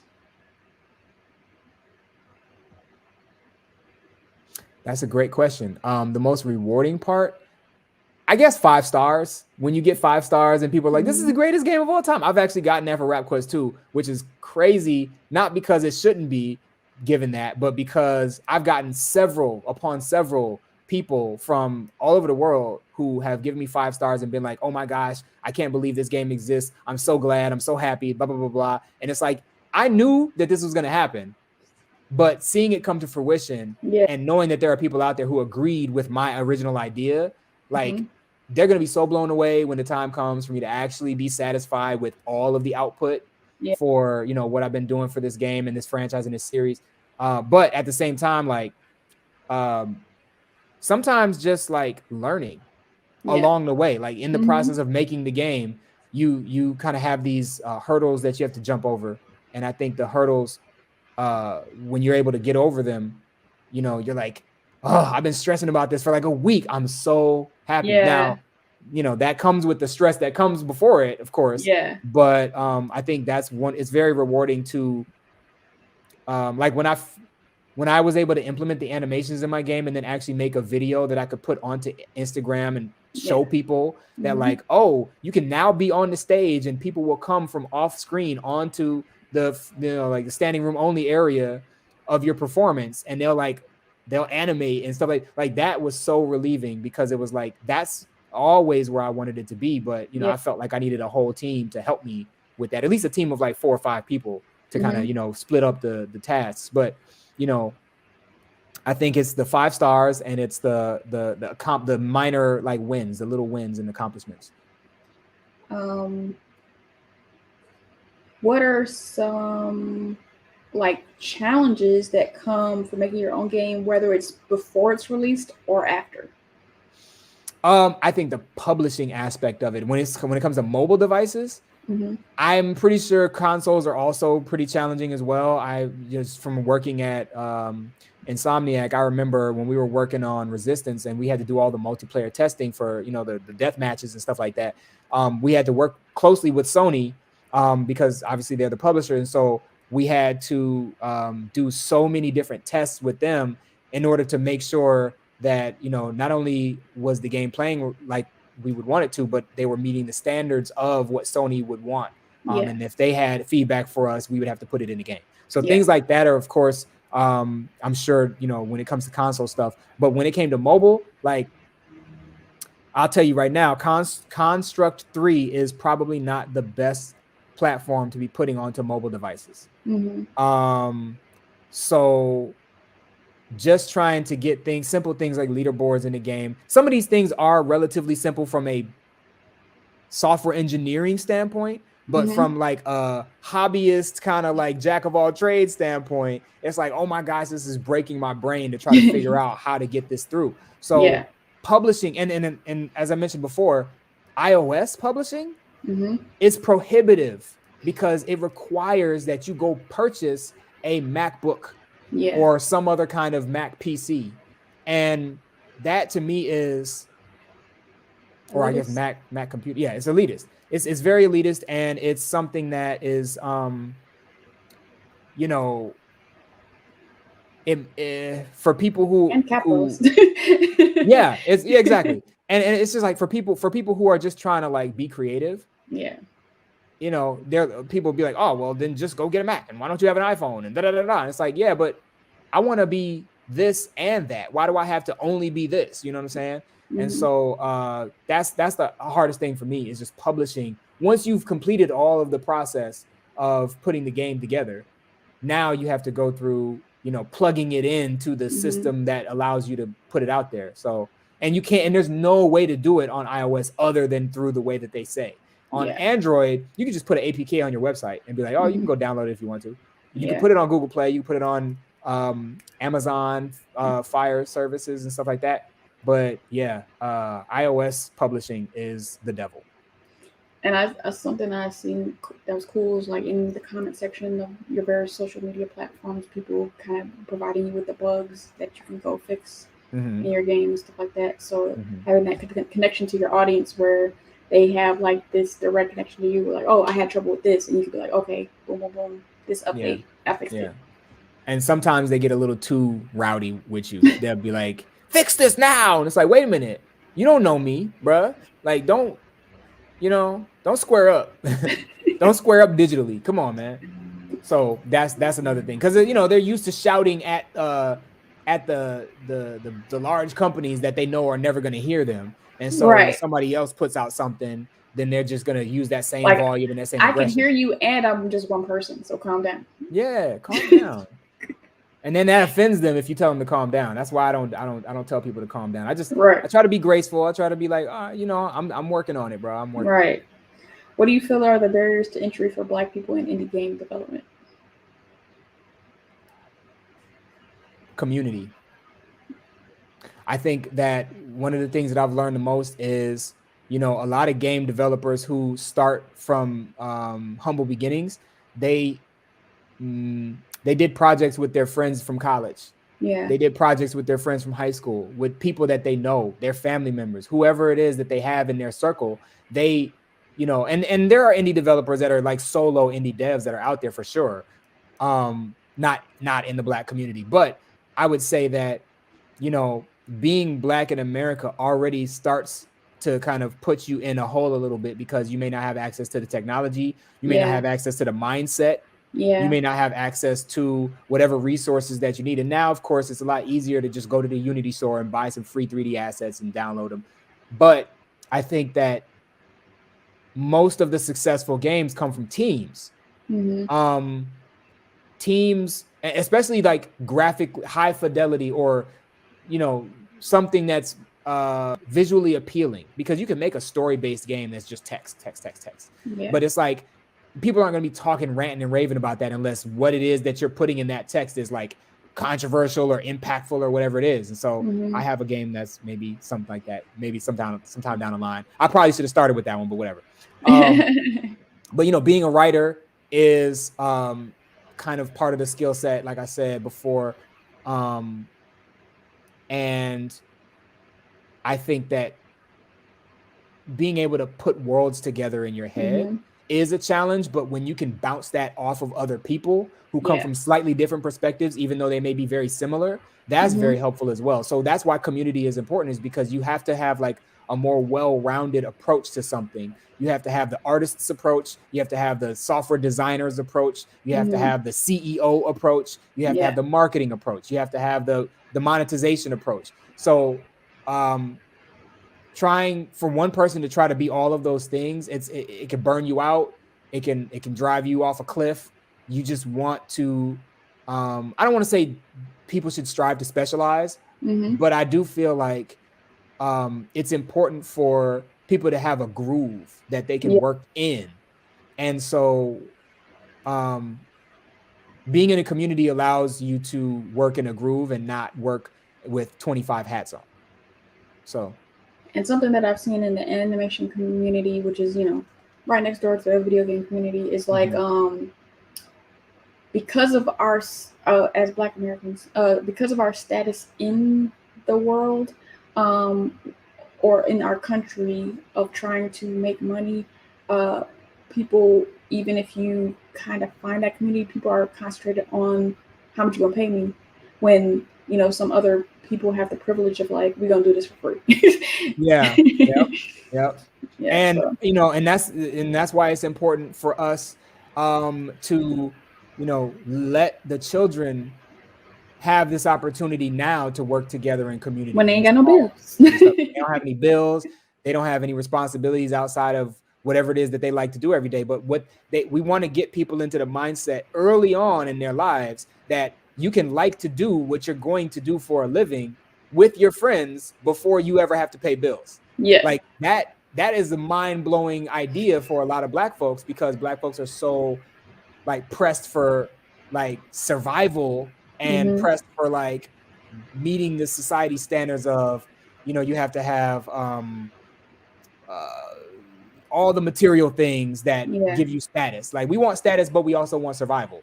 But it's and the only weird place that idea manifests, at least because there's this, I'm going to go be an athlete, which you can start early and build up, but then I'm going to be a doctor, lawyer, and that can't start like, so that the only place where that manifests where you can do it with your friends is like sports, but we're trying to do all the stuff in between of like, okay, here's an athlete, here's Dr. Lawyer, there's Right. other stuff. Well, and it's wild too, because even with sports, you're an individual athlete and you are going to get signed individually. You're not your team, Right. your friends are not going to get signed with you, right? So everything that you do is contingent upon your individual contribution. And the same thing with doctor, lawyer, and all this other stuff, engineer. These are things that are that individualized kind of tracks that you go on.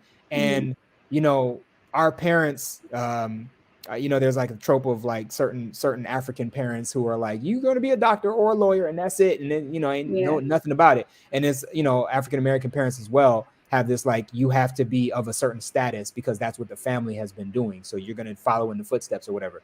But there's this thing too, where it's like, okay, if you can create a business with your friends before it's time for you to go to college and you can prove that your business is successful, you don't got to go to college. You can just run your business. Let that be the family business that you pass down to your kids and run that business for 30, 40 years before you pass it down so that you can build these kind of legacies and stuff. That being said, like, we don't emphasize that enough because Black communities aren't as communal to begin with because of the remnants of slavery. We're taught to be mistrusting each other, and you know that there's not enough to go around and all the scarcity and all this other kind of stuff. So trying to preach abundance back into the mindset of people so that the creative passions that we have can be things that we do collaboratively rather than just feeling like whatever it is that we want to do for a living is like, oh, you just out there in the middle of the ocean on a rowboat by yourself. It's like, no. A couple more quick questions. Can you talk a little bit about Earth Tones comic? Oh, you dug in the crates for that one. So like while I was at Viacom, let's see, when was this? No, actually before I started working at Viacom. So about 2007, I think I was still working at Insomniac at this time. I was kind of still fresh out of college for the most part, about a year out of college. And I was inspired by Penny Arcade, a video game based webcomic that was very popular. And it was so popular to the point where not only did they have a website that was kind of pulling in a lot of traffic and they were making money off the ads that they had next to the comics, but they were also they had enough money to create an entire expo, PAX. And so they have PAX East and PAX West, I believe now. I'm pretty sure they have something going on in South by Southwest or whatever as well. Who knows? But there's a lot of inspiration that I got from them because they were talking about video games. They were talking about something I was already interested in. The kind of humor was a certain kind of dry wit. I liked it a little bit. It was highbrow, I thought. Some of it was lowbrow, but, you know, they had a range. And so I was like, you know, I would love, and Boondocks, of course. I was very influenced by Boondocks as well, especially the cartoon, the actual animated series. And so I wanted to kind of take my love for those things and blend, mix, cut, scratch, and put my own funk on it. And so like I made Earth Tones, which was a web comic about high school students, kind of loosely based on me and like aspects of the people that I knew growing up. And I wanted to tell a story about this kind of coming of age, you know, situation with this guy who's trying to be a rapper, but in the meantime, he's gonna be a spoken word artist because he doesn't have all the equipment to do like actual rap, and his friend is going to be the DJ, but he's actually playing basketball in high school right now, so he's got hoop dreams. And so like, you know, there's all these things that are pulling them in different directions. They play video games, they stay up late at night, they, you know, they hate doing homework, hate being in high school and all this kind of stuff. And these are things, of course, close and near and dear to my heart. But that was going to be something that I wanted to turn into an animated series. I wanted that to be like another Boondocks type of thing where there was a lot of like messaging inside of the thing, but there was still a lot of like, you know, comic relief in it. So I tried to work on that for a little while. But the thing about webcomics, you have to, I mean, just like anything else, you got to have discipline, but you also have to be very, very, very consistent. So I never really put the level of consistency that I needed to into it, but I had ideas and I had a lot of stuff written down, but just like, again, with Penny Arcade, there was a two-man team. Mm-hmm. So there was the writer and then there was the illustrator. So I felt like, I could write the comics if somebody would illustrate them for me, because I don't even feel like my illustrations are where I want them to be. Mm-hmm. I have some of my stuff on DeviantArt still, under, I think it's called Poet Seed or something like that, but whatever. The point is, I definitely put about 35 comics out there, 35 strips. And I wanted to, get to a point where I was making actual books, kind of similar to what Boondocks did with their kind of compilation books. Yeah. And so, that's something that honestly, personally, still near and dear to my heart, still something that I feel like I could kind of flesh out if I had more time. Yeah. But one day I might bring it back. It's just something that, because I think that we need a lot of political commentary, social commentary from a teenager's perspective. You know what I mean? Yeah. Like, we need to be able to understand that, like, Black teenagers in this world are coming into a world that is increasingly hating them. It's like, we already had slavery, we already had Jim Crow, we already had this and that. Why is it getting worse all of a sudden to the point where people are getting gunned down, not only by police, but by random, whatevers? And so there's that aspect of it, but there's also like, but look at the things that we create. Look at how we still manage to find a way to have happy times and all the things that are beneficial to us as a culture, as spiritual individuals who are living a human experience. So that was a little project that I did back in the day, but I had to hang them up because I was like, I have to focus on one thing. I can't do all these different things. So I focused on video games, and that's where it's at. So where does the name like StubbyCast come from? StubbyCast is kind of a an acronym to a certain degree. It's actually S2BKAS, but I just kind of turned it into STUBY, which everybody mispronounces as Stubby for some reason, even though you have to put another B in there for it to be Stubby. And then CAS is so it's like soon to be known all-star. And so I used to go by Fundamental as a rapper. And before that, I was like Unique the Rookie or something like that when I was like 17, 18 or whatever. But I came up with Fundamental when I was on the message boards back in the day. There were hip hop message boards. Cannabis Central was one of them. I think that's where J. Cole got his start, if I'm not mistaken. I was on there around the same time he was on there, as he went on there as therapist, I believe. But Hip Hop Central was another one that doesn't exist anymore. But yeah, so Fundamental was my first one because I was just like, well, I don't proclaim to be Busta Rhymes, who was the person who kind of inspired me to write rhymes, but I have my own style, and my style is I focus on the fundamentals right now, you know what I'm saying? And I tell it to you plain, but I have a style to it. So I went from there, and then I was like, well, I joined SOSA, which is the Society of Spoken Art. This is like Fiasco's thing, in 2018, I believe, or late 2018. And we kind of had to come up with names, or we had to give them names and submit names to them. And I was like, I don't want to use Fundamental anymore, because I hadn't been rapping as Fundamental, creating a bunch of tracks or anything like that for some time by the time I had signed up for SOSA. And so I came up with a new name, and I kind of played on the fact that I know a lot of people don't like long names. So I was like, soon to be known all-star. Like, I'm gonna just have all the syllables. And then it was also like soon to be known, but all-star. Like, I'm made of stardust. Like, Neil deGrasse Tyson always tells us, you're made of star stuff or whatever. Yeah. And so, like, but also, we are stars when we shine in our efforts to be the best versions of ourselves. And so regardless of whether I'm known or not, I'm always a star. And that was kind of where StubbyCast came from. StubbyCast, I feel like I knew for a fact nobody else would name themselves StubbyCast, because it's like people are still mispronouncing my name at this point now. So the other part of it is I'll know when I actually am an all-star, or when I'm known all-star, Cos or whatever. I'll know when I'm there when people stop mispronouncing the Stewie part. You know what I mean? So Right. that's how I look at it. It's like a barometer to a certain degree. But yeah, like Talib Kweli, I'm gonna name him first because I think he was the first favorite that I ever had.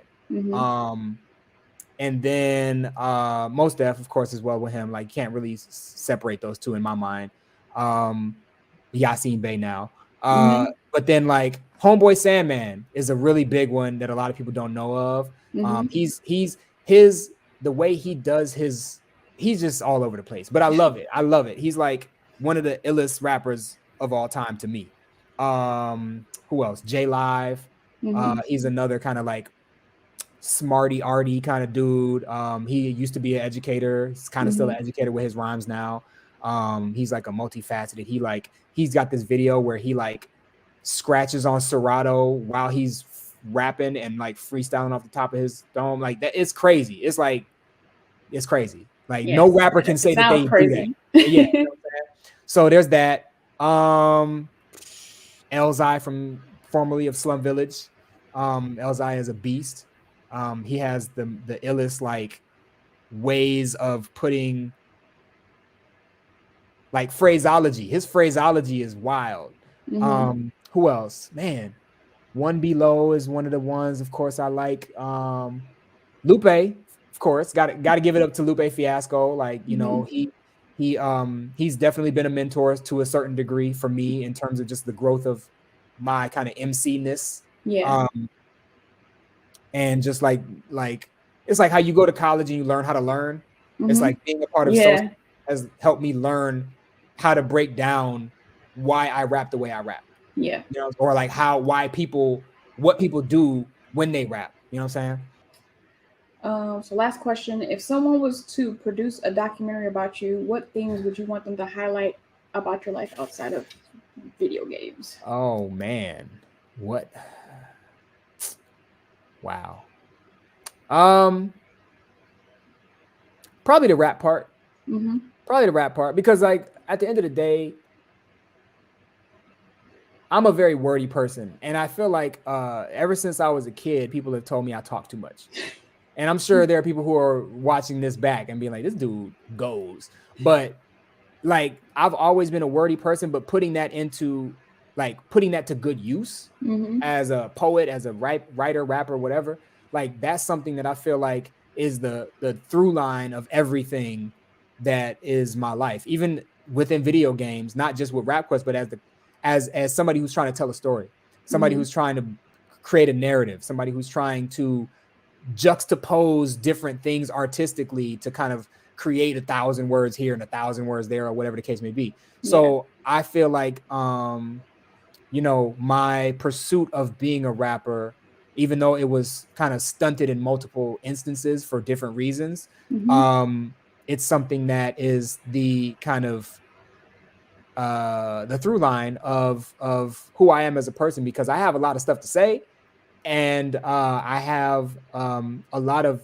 interesting and unique perspectives, apparently, because like I be saying stuff in rooms with people and they be like, oh, I didn't think about it like that. And so, you know, for me, it's not hard to look at it from a slightly different angle. You know, I'm always doing that. And it's important to do it as a designer of any kind. You have to always try to, like, you know, see things in 360 degrees, right? Yeah.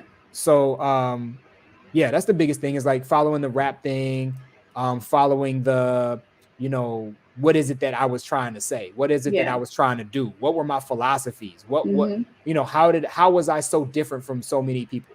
Why was I so different from so many people? I think that's what I would have people look at. Cool. So where can people find your games and follow you on social media? Okay. So you can go to freshdopegames.com to read more about Rapquest and Rapquest 2. You can check out Rapquest 2 currently on iOS and Android in the Google Play Store.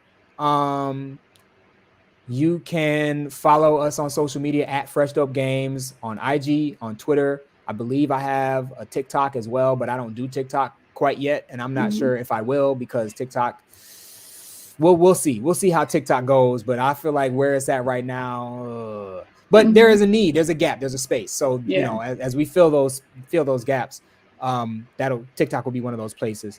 But at Fresh Dope Games, you can find me in all of those places. And thank you for allowing me to highlight you. Thank you for coming on my platform. I really appreciate it.